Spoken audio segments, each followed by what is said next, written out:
billahi minasyaitonir rajim. Bismillahirrahmanirrahim. Assalamualaikum warahmatullahi wabarakatuh.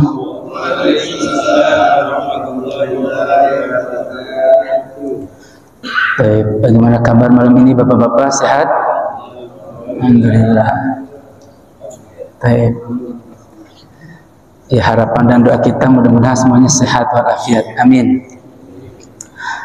Alhamdulillahirabbil alamin. Wassalatu wassalamu ala asrafil anbiya'i wal mursalin wa ala alihi wa ashabihi wa man tabi'ahum huda, amma ba'd. Rabbi zidna ilman warzuqna fahman. Rabbi israh li sadri wa yassir li amri wa hlul 'uqdatam min lisani yafqahu qawli. Nawaina ta'allum wa ta'liman li ibtigha'i wajhillah wa mardatillah. Amin. Hadratul mukarramin, para alim ulama, para asatidz wal asatidah, wabil khusus yang sama-sama kita hormati, kita muliakan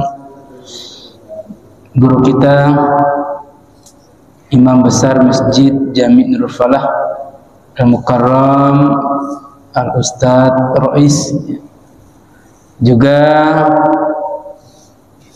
Ketua DKM Masjid Jami' Nurul Falah Al-Mukarram Ustadz Maulana. Mudah-mudahan para guru kita, para pengurus semuanya sehat walafiat. Amin ya rabbal alamin. Singkatnya, seluruh hadirin bapak-bapak yang dimuliakan Allah, yang tak kami sebutkan satu persatu, tak mengurangi rasa hormat dan ta'zim kami. Mudah-mudahan Allah berkahi hidup kita semua dan Allah kuatkan keistiqomahan. Amin ya rabbal alamin. Alhamdulillah, pada malam ini kita bisa bermuwajahah, bertatap muka dalam rangka mengkaji, memahami kitab Al-Hikam. Untuk lebih berkahnya, mari kita awali dengan sama-sama baca umul kitab. Ala hadhihi niyah wa likulli niyatin salihah wa ila hadratin nabiyil mustafa wa maulana Muhammadin sallallahu alaihi wasallam wa ala alihi wa azwajihi wa dhurriyyatihi wa man tabi'ahum bi ihsan ila yaumiddin, wa khususan ila al-musannif fi kitab Al-Hikam Asy-Syaikh Ibnu Athaillah Sakandari, nafa'anallahu bi ulumin fid dharain. Wa thumma khususan ila jam'iyatina fi majlisina hadha wa li ummati Muhammadin sallallahu alaihi wasallam ajma'in. Syai'un lillahu lana wa lahu wa lahumul Fatihah. A'udzu billahi minasy syaithanir rajim. Bismillahirrahmanirrahim. Alhamdulillahi rabbil alamin. Ar-Rahmanir Rahim. Maliki yaumiddin. Iyyaka na'budu wa iyyaka nasta'in. Ihdinas siratal mustaqim. Siratal ladzina an'amta 'alaihim ghairil maghdubi 'alaihim waladdallin. Amin. Amin amin ya rabbal alamin. Tahap selanjutnya kita buka pasal yang ke-38 dan 39 insyaallah. Dua pasal karena pendek ya. Ya, masih lanjutan pasal sebelumnya 37, 36, 35, masih satu judul ya. Nah, ini insyaallah 38, 39 ini mengakhiri judul kemarin, dan di pertemuan berikutnya insyaallah lanjut judul baru.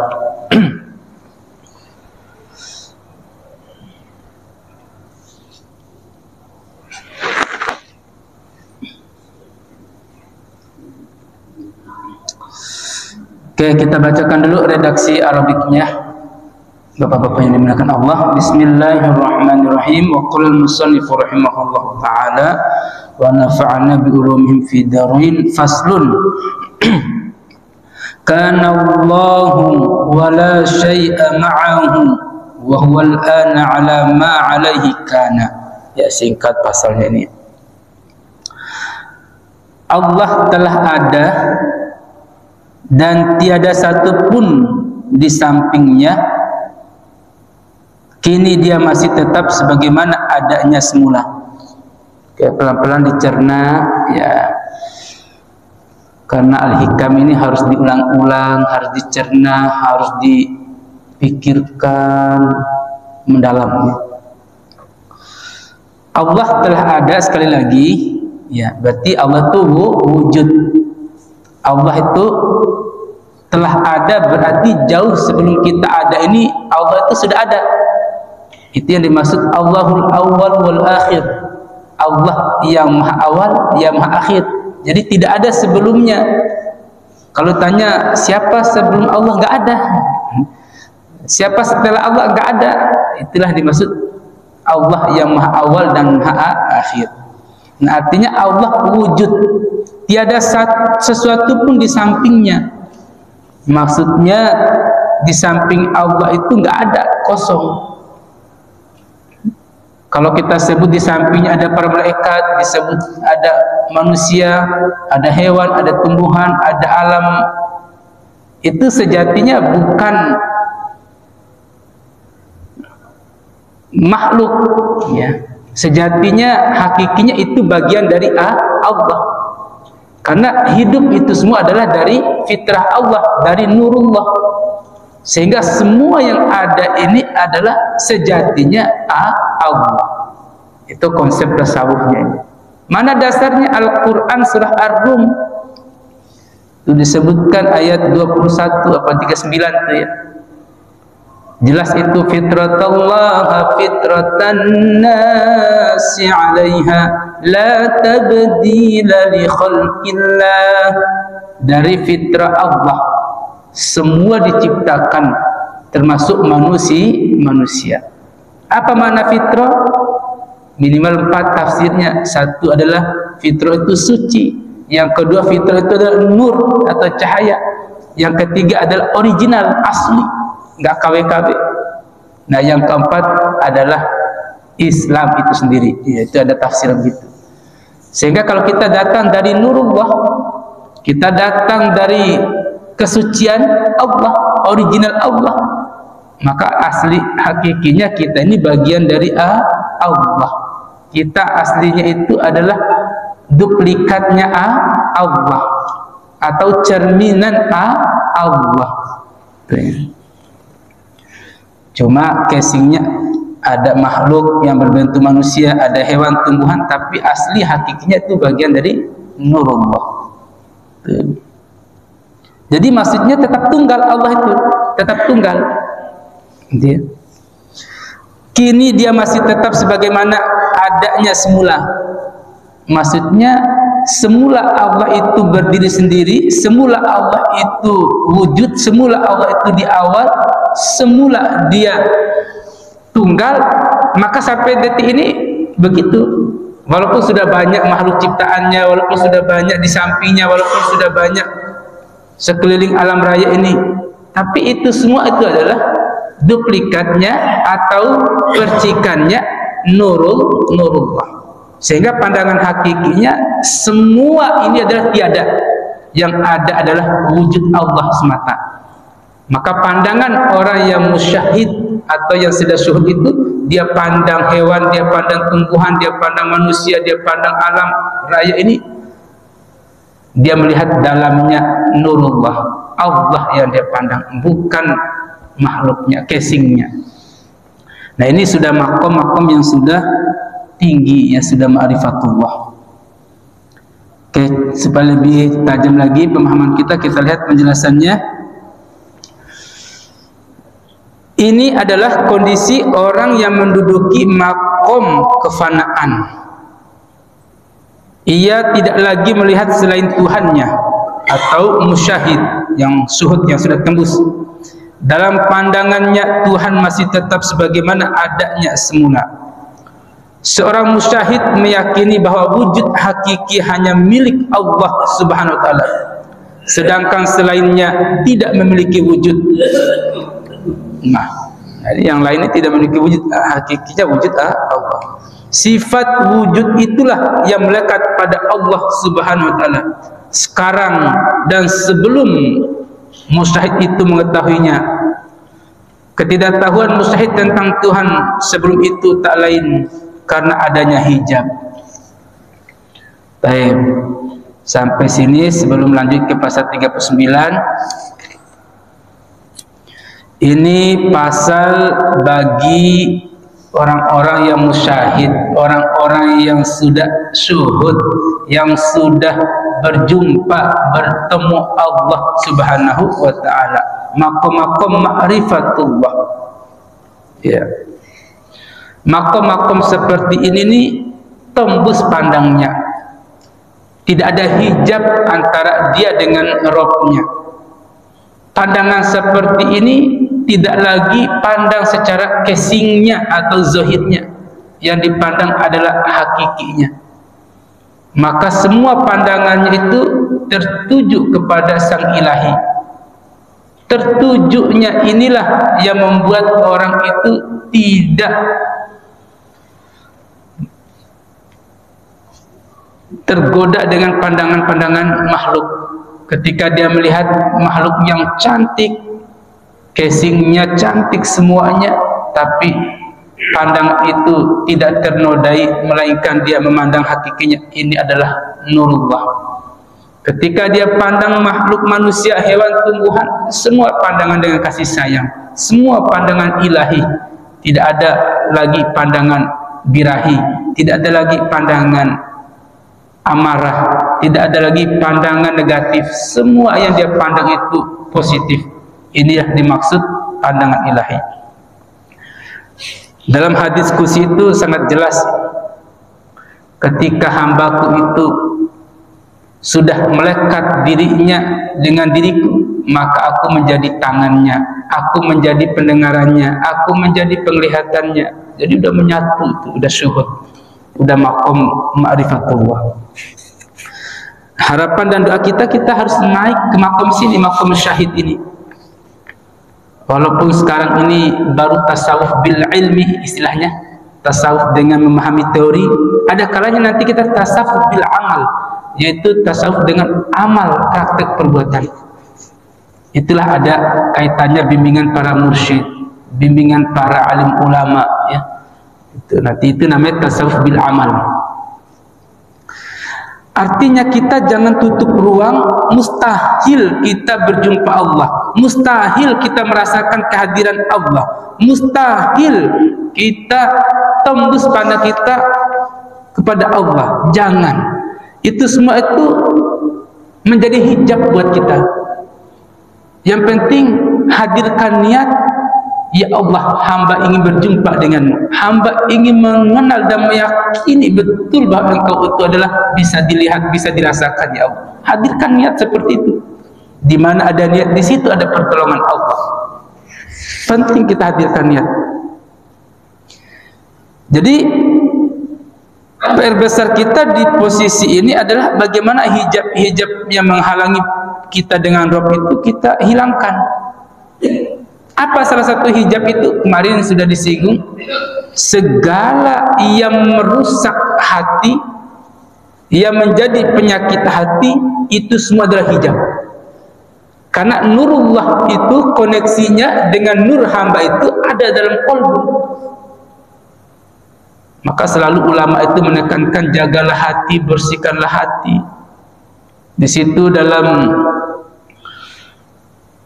dialognya Nabi Daud dengan Allah Subhanahu wa ta'ala, yang biasanya kita sering dengar dialog ini Nabi Musa alaihissalam dengan Rabb, tapi ada kalanya ya Nabi Daud alaihissalam itu berdialog. Ini diungkapkan oleh Imam Al-Ghazali ya, dalam kitab Ihya Ulumuddin itu, bahwa Allah itu memanggil, ya Daud, wahai Daud, bersihkanlah tempatku di muka bumi. Nabi Daud alaihissalam bingung, ya Rabb, di manakah tempat engkau di muka bumi? Apakah di mihrab kami, di tempat ibadah kami, atau di mana ya Rabb? Allah menjawab, tempatku di muka bumi adalah di hati para hamba-hambaku. Jadi ada ruang koneksinya itu adalah dalam qalbu. Yang merasakan kehadiran Allah dengan kita itu adalah qalbu. Yang juga melihatnya itu dengan pandangan batin, bukan pandangan zahir. Itu yang disebut ainun batiniyah. Ya, mata batin yang sering disebut-sebut itu atas kejernihan dan kebersihan kesucian hati supaya merasakan hal-hal seperti itu. Nah, lagi-lagi pasal ini menyinggung bagi orang yang sudah syuhud, bagi orang sudah pernah merasakan ini, insya Allah tersenyum-senyumnya. Tapi belum pernah menjadi teori dan ilmu pemahaman. Suatu saat berjumpa, syuhud dan lain sebagainya, nggak heran lagi. Ya, nggak ada istilahnya memustahilkan hal-hal seperti ini, karena sudah ada contohnya manusia, yaitu baginda Rasul SAW dalam mi'rajnya berjumpa dengan Rabbnya. Itu contoh. Maka kalau itu manusia, kita juga manusia, yakin, hakul yakin juga bisa, asal memenuhi syarat. Di pasal ini sebelum kita diskusikan, kita lanjut dulu 39. La tata'adda niyatu himmatika ila ghairihi fal karimu la tatakhattahul amalu. Jangan sampai tekadmu tertuju pada selainnya, karena Tuhan yang Maha Mulia tidak mungkin akan terlampau oleh harapan dan angan. Maksudnya tekad kita itu tujuannya harus kepada Allah, jangan selain Allah. Mau tekad kita ibadah, sholat, zakat, puasa, haji, mau tekad kita yang baik-baik, mau tekad kita apapun itu harus tertuju kepada Allah. Bukan tekad kita itu pada harapan dan angan. Harapan saya begini, pengen punya rumah besar, berarti selain Allah namanya itu. Angan kita pengen punya mobil, berarti selain Allah namanya itu. Nah, jadi tak boleh seperti itu. Ya. Kalau angan itu yang ke Allah, harapan pengen berdua-dua dengan Allah, pengen komunikasi dengan Allah, pengen jumpa dengan Allah. Nah, itu baru benar tuh angan-angan ataupun harapan tuh. Tuh kan keren itu, harapannya tertuju kepada Allah. Ya. Pengen saya punya istri cantik 3, 4 nih. Berarti bukan apa itu. Jadi rubah niat istilahnya dia. Artinya Allah lebih besar dari harapan dan angan-angan kita itu. Makanya tertujukanlah harapan itu yang besar, yaitu kepada Allah. Coba kita cek penjelasannya. Jangan sampai kau menuju kepada selain Allah dalam memenuhi kebutuhanmu. Tuh. Akan tetapi ungkapkan hajatmu kepadanya dan mintalah darinya. Tekad yang tinggi selalu mencari pemenuhan kebutuhannya kepada sosok yang mulia, dan tak ada yang benar-benar mulia kecuali Allah Subhanahu wa ta'ala. Setiap orang yang mulia jika sudah menetapkan sesuatu pasti akan memenuhinya. Jika berjanji akan menepatinya. Jika memberi akan menambahkan pemberiannya melebihi harapan. Dia tidak peduli berapa banyak dan kepada siapa dia memberi. Dia tidak mengurangi dan tidak pernah mengecewakan siapapun yang berlindung kepadanya. Dia akan mencukupi dengan segala pertolongan. Sifat-sifat ini tidak dimiliki selain Allah, selain oleh Allah SWT. Karena itu selayaknya harapan dan asa. Harapan dan asa juga nih harapannya. Para pengharap tidak boleh melewatinya dan menuju kepada selainnya. Ketahuilah bahwa meminta kepada makhluk dianggap bertentangan dengan ubudiyah, penghambaan di hadapannya. Bila didasari oleh rasa bergantung pada makhluk dan lalai untuk meminta kepada Allah, lain halnya bila permintaan tersebut diiringi dengan keyakinan bahwa makhluk yang dimintanya itu hanyalah wasilah atau perantara, tetapi yang sebenarnya memberi adalah Allah. sebagai satu-satunya tempat bergantung. Ini tidak bertentangan dengan ubudiyah. Maksudnya dalam konteks paragraf 1 dan 2 ini, segala hajat kita, segala kebutuhan kita, segala tekad kita itu harus ke Allah dulu. Walaupun ujung-ujungnya kita minta tolong juga kepada makhluk, tapi harus ke Allah dulu. Itu namanya memprioritaskan dan bersandar segala hajat kebutuhan itu kepada Allah. Allah dulu baru yang lain. Jadi sandarkan semua hajat kebutuhan tekad kita itu kepada Allah. Tuh. Karena meminta kepada makhluk langsung tanpa Allah dulu itu bertentangan dengan ubudiyah. Artinya bertentangan dengan penghambaan kita yang selama ini, wa ma khalaqtul jinna wal insa illa liya'budun, tidak kuciptakan jin dan manusia melainkan mengabdi kepadaku. Nah, kalau kita bentuk pengabdian kita itu semuanya bermuara ke Allah, meminta kepada Allah, beribadah kepada Allah, bersandar kepada Allah, kebutuhan hajat tekad semua kepada Allah. Itu namanya ubudiyah totalitas. Tetapi hilang itu langsung kita ke makhluk, bertentangan dengan ubudiyah. Ekstrimnya dianggap menduakan Allah. Ekstrimnya begitu. Maka kalau Allah dulu kita muara tekad tujuan hajat kita, lalu setelah itu aktivitas kita kepada makhluk, itu sebagai wasilah, sebagai perantara, boleh. Tapi kita harus dahulukan Allah, baru makhluknya, baru manusianya. Tuh. Misal listrik kita mati, ya Allah, itu muncul dulu tuh. Listrik mati ini kan berarti harus panggil PLN, ini ceritanya. Nah, tapi sebelum telepon PLN tuh Allah dulu, ya Allah, rumah hamba ini gelap, mati lampunya, ya Allah. Ya Allah, Engkau yang maha kuasa, Engkau yang maha hebat, Engkau yang maha memberikan segala pertolongan, ya. Kepadamu hamba meminta pertolongan, ya Allah.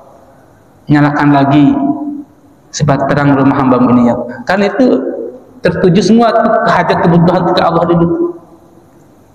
Baru duduk sejenak, tenangkan hati, perasaan, pikiran. Oke. Sudah tenang, baru telepon PLN. Nanti segala muara itu akan dimudahkan. Allah yang menggerakkan hati PLN, Allah yang selamatkan PLN sampai ke rumah kita. Bisa jadi juga nanti tiba-tiba udah jadi, berapa bayarnya? Oh, enggak usah, ini gratis. Padahal dari rumah PLN itu sudah notanya sekian. Itu kuasa Allah, mudah jadinya kita tuh. Maksudnya nggak dipersulit, walaupun bayar pun juga nggak mempersulit sampai kita hutang dan lain sebagainya, nggak dipersulit sampai kita pokoknya paceklik banget, enggak. Yakin pasti susah dan paceklik kalau kita langsung kepada makhluk. Itu penting hadir nilai-nilai tasawuf ini dalam aplikasi kehidupan. Tuh. Barakallah, di dua pasal ini mari kita diskusikan apa yang kami sampaikan dan kita bacakan penjelasan ini sebagai prolog atau pengantar diskusi kita, ya. Boleh yang mau bertanya silakan, yang mau menambahkan juga silakan. Barakallahu lakum ajmain. Ini dulu, kita lanjut di sesi diskusi. Hadanallahu lakum ajmain. Akhirul kalam. Allahumma fiqh ila qawmi tariq. Wassalamualaikum warahmatullahi wabarakatuh. Baik. Monggo Bapak Ibu.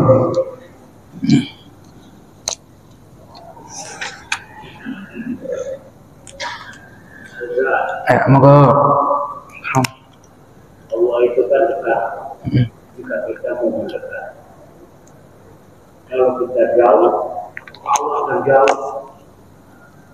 Setiap individu manusia itu sama, tapi selalu memikirkan pada setan saya jauh dengan kelebihannya, bahkan dengan topiknya dan sebagainya. Ini merupakan daripada hasil yang akan dicermati dalam benak hati. Intinya apa? Mau penjelasan. Barakallah. Biasanya bertanya itu tahu jawabannya biasanya. Barakallah. Nah, Bapak-bapak menyimak tadi pertanyaannya, bisa dipahami ya, insyaallah. Jadi Allah itu dekat, itu benar. Allah itu dekat itu banyak dalil ya. Wa nahnu aqrabu ilaihi min hablil warid. Ya, Allah itu lebih dekat daripada urat nadi leher. Nah, di sini urat nadi leher nih bapak-bapak nih. Nah, urat nadi leher berarti nyawa ini dekat nih, dekat banget. Kalau kita pegang urat nadi leher kita nih, lebih dekat dari itu lagi. Sejatinya kita ini apa sih? Yaitu hidup kita ini karena ada nyawa. Bukti ada nyawa, adanya keluar masuk napas. Muara napas itu dari mana? Dari detakan jantung. Disebut jantung itu paling dalam itu yang memompa, yang mensuplai pernapasan itu disebut fuad. Makanya Al-Quran menyebut inna sam'a wal basara wal fuad kullu ulaika kana anhu mas'ula. Sesungguhnya pendengaran, penglihatan dan fuad akan dimintai pertanggungjawabannya. Artinya kalau kita kenali diri kita tadi itu nyawa yang menghidupkan suplainya ada keluar masuk napas, berarti napas ini kan di hidung mulut ini, berarti lebih dekat dari itu lagi Allah itu. Nggak ada napas ya mati kitanya, saking dekatnya. Berarti nggak usah panggil keras-keras, kasarnya itu ya Allah, ada dia dekat sekali Allah. Jadi kan konsep-konsep seperti itu, innallaha alim bidatis sudur. Sesungguhnya Allah itu mengetahui apapun yang terbesit dalam dadamu, dalam hatimu, sudur. Jadi terbesit saja sudah Allah tahu.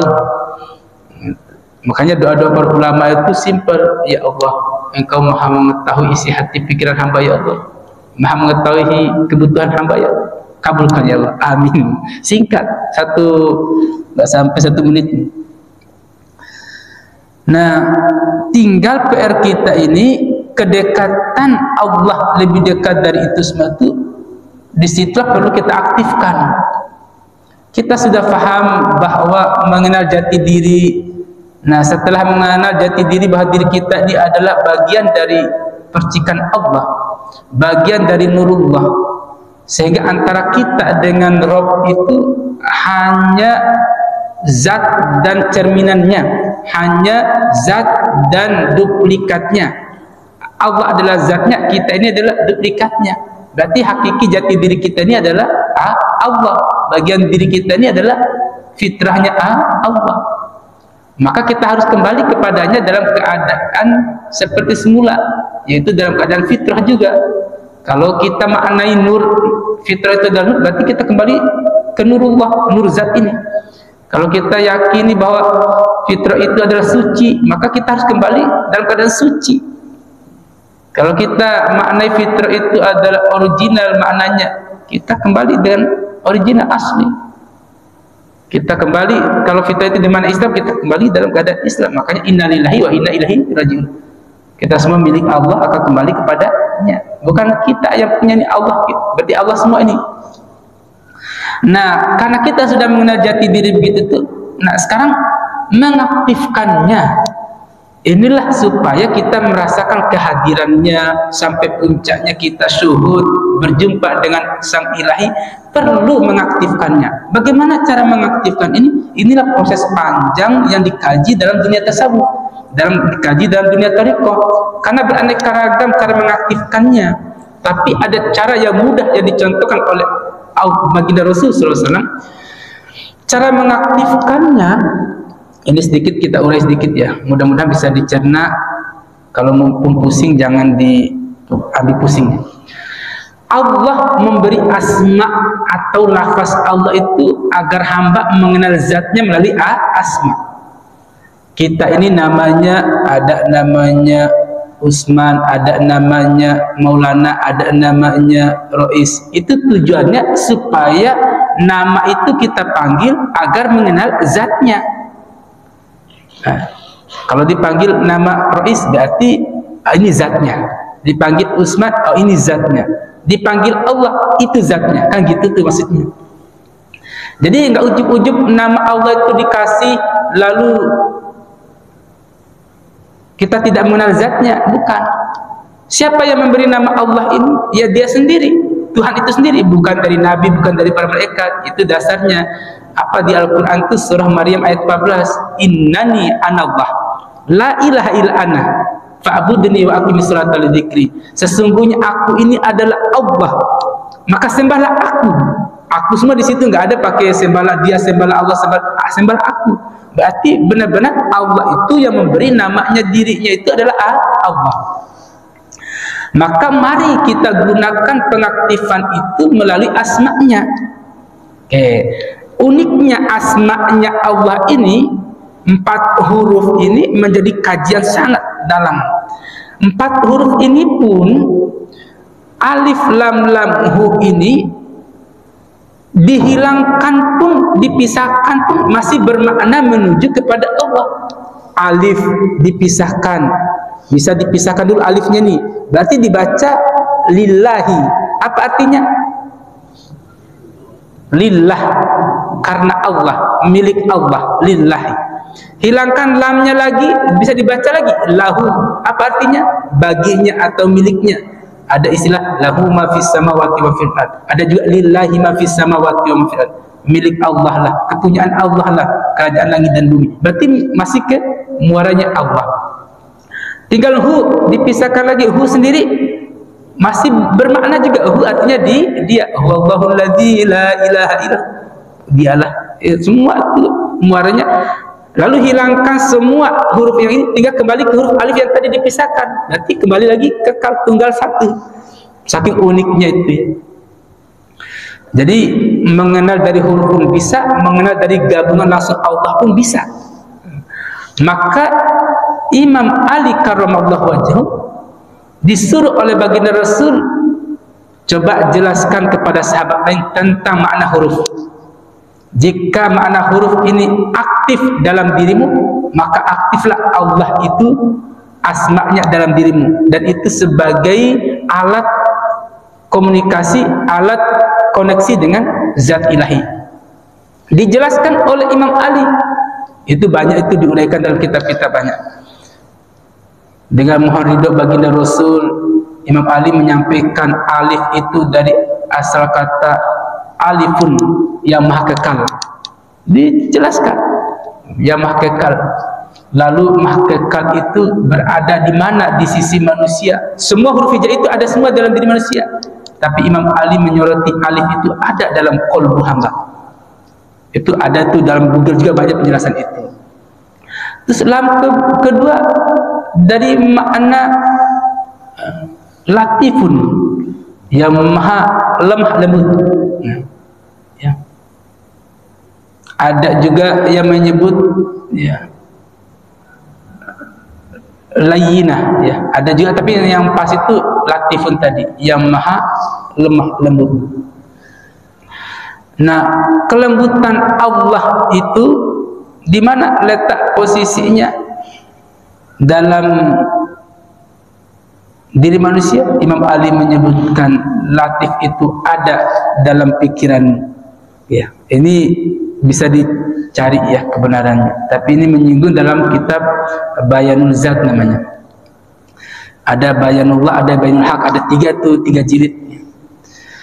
Nah, lalu lam yang kedua itu ada tambahan tasdid ya, sebenarnya itu ya. Makanya ada tasdidnya Allah kan gitu makanya. Nah, kalau digabung tadi yang dua itu alif sama lam, Allah yang maha kekal dan yang maha lemah lembut terhadap hambanya. Udah maha kekal, maha lembut lagi. Nah, lam yang ketiga itu dimaknai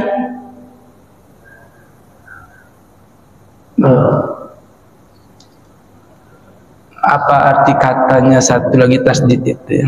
Tapi di makna itu Allah maha mengetahui segala sesuatu. Nanti dicari kata lam tasdid itu ya. Ada makna hurufnya itu. Tapi maksud dari lam tas itu Allah Maha mengetahui segala sesuatu. Lalu hu-nya itu dimaknai Allah Maha kuasa atas segala sesuatu. Sehingga 4 huruf itu Allah Maha kekal atau Tuhan yang Maha kekal, yang Maha lemah lembut, yang Maha mengetahui dan Maha kuasa atas segala sesuatu. Itulah yang disebut Allah. Itu Imam Ali itu menerangkan huruf. Lalu Imam Ali lam yang kedua itu meletakkan pada ucapan. Lalu hu-nya itu meletakkan pada perbuatan. Sehingga Allah itu dalam diri manusia itu ada di kolbunya, ada di pikirannya, ada di ucapannya, dan ada di perbuatannya. Maka aktifkan huruf-huruf itu dengan penempatan di dalam diri itu dengan suci sesuci-sucinya. Maka supaya alif itu masuk dalam kolbu kita, sucikan hati kita. Supaya lam itu masuk dalam pikiran kita, sucikan pikiran kita. Usnudun terus, bersangka baik terus, jangan ada pikiran buruk. Supaya lam yang kedua itu masuk dalam ucapan yang baik-baik terus, bersihkan ucapan kita di lidah kita nih. Supaya perbuatan hu itu masuk, perbuatannya positif yang baik, yang terpuji. Maka ketika aktif semua huruf-huruf itu dalam diri itu, maka tertanamlah asma Allah itu dalam diri manusia. Sebelum jauh, 4 komponen tadi itu kalau digabungkan hati, pikiran, ucapan, perbuatan itu harus seirama, sejalan. Jangan pisah-pisahkan. Kayak tadi pisah-pisah huruf, tadi digabungkan. Allah, Allah, Allah digabungkan. Sehingga penggabungan ini sama halnya penggabungan antara hati kita, pikiran kita, ucapan, dan perbuatan kita. Itu yang disebut jujur. Selarasnya hati, pikiran, ucapan, perbuatan itu, maka itu namanya jujur. Maka pengaktifannya, aktif diri itu adalah dengan jujur. Makanya Nabi itu sifat pertamanya as-siddiq, yaitu jujur. Pengaktifan diri supaya asma Allah, lafaz Allah itu hadir dalam kita sebagai sarana untuk koneksi dengan zat ilahi, itu harus ada yang dinamai 4 item itu bersatu padu, dan huruf itu bersatu padu di dalamnya, dan kejujuran itu tertanam kuat di dalamnya. Mana buktinya bahwa orang itu sudah asmanya sudah hadir dalam dirinya, jujur itu sudah terbukti dalam dirinya? Maka akan tertampang dalam dirinya. Orang yang zuhud pasti dia melihat wajahnya tertulis lafaz Allah, dadanya tertulis lafaz Allah, dia pandang juga, pandang langit tertulis lafaz Allah, pandang hewan lafaz Allah, pandang tanah lafaz Allah, pandang tumbuhan lafaz Allah. Itu menunjukkan bahwa orang itu sudah aktif asma dalam dirinya. Melalui asma itulah koneksinya dengan zatnya, terhingkap hijab yang disebut mukasyafah. Inilah PR besar itu, pengamalan siddiq, pengamalan jujur itu yang menjadi kekuatan besar kita itu. Makanya Nabi mengamalkan itu, meletakkan pertama as-siddiq. Maka hanya dengan kejujuranlah pembuka tabir spiritual. Jika ingin mukasyafah, jika ingin aktif, jika ingin tabir-tabir hilang ini, maka jujurlah, praktiklah jujur ini. Kalau ulama menyebutnya minimal 3 hari konsisten praktek jujur. Kalau belum tembus 3 hari, naikin menjadi 7 hari. Kalau belum konsisten, belum bisa juga, naikin 40 hari 40 malam. Itulah dilakukan oleh baginda Rasul, dilakukan oleh Nabi Musa alaihissalam, 40 hari 40 malam. Insya Allah, kalau kita konsisten, keajaiban Allah pasti hadir, karena Allah itu selalu menepati janji. Tabarakallah. Ini bapak-bapak yang penting mendengar dulu ya. Bisa jadi bisa paham, bisa jadi belum paham, nggak masalah. Yang penting ini pernah dengar dulu cara mengaktifkan ini, yaitu dengan kejujuran. Jujur itu jangan jauh-jauh bapak-bapak. Jujur itu dari diri sendiri dulu. Itu banyak kegagalan di situ. Diri pengen makan tapi malu nggak jadi mau makan, bohong namanya itu.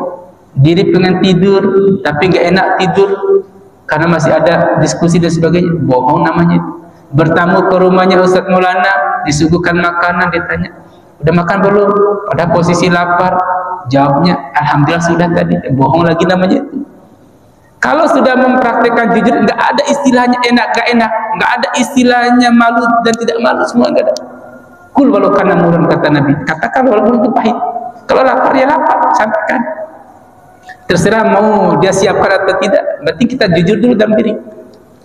Itu baru naik makomnya jujur ke istri, jujur ke keluarga, jujur ke tetangga, jujur ke teman, sahabat, dan orang lain. Barakallah. Ini udah azan. Wah, ini terhabiskan waktu kita dengan itu ya, Masya Allah. Jadi bapak-bapak, ada lagi yang lain? Cukup ya? Masya Allah, ini belum sempat bapak-bapak yang lainnya. Tapi itu mudah-mudahan pertanyaan dari Ustaz Aris mewakili yang lain. Kita ambil ilmunya, ambil pelajarannya. Ini semua itu bagian dari kajian-kajian yang membuka hijab kita kepada Allah SWT. Insya Allah ada niat, ada jalan, ada niat untuk berjumpa. Insya Allah Allah bukakan hijab kita dan buka syafaat itu sendiri. Amin, amin ya rabbal alamin. Barakallahu li wa lakum ajmain. Ini yang dapat kami sampaikan. Mari kita tutup dengan doa seperti biasa. Bismillahirrahmanirrahim. Wal 'asri innal insana lafi khusrin illa alladziina amanu wa 'amilus solihati wa tawassaw bil haqqi wa tawassaw bis sabr. Shadaqallahul 'azim. Subhanakallahumma wa bihamdika asyhadu an la ilaha illa anta astaghfiruka wa atubu ilaik. Rabbana atina fid dunya hasanah wa fil akhirati hasanah wa qina adzabannar. Wa sallallahu ala sayyidina Muhammadin nabiyil ummi wa ala alihi washabbihi wasallam. Walhamdulillahi rabbil alamin. Demikian, terima kasih atas segala perhatian, mohon maaf atas segala kekurangan. Akhirul kalam. Wabillahi taufiq wal hidayah. Wassalamualaikum warahmatullahi wabarakatuh.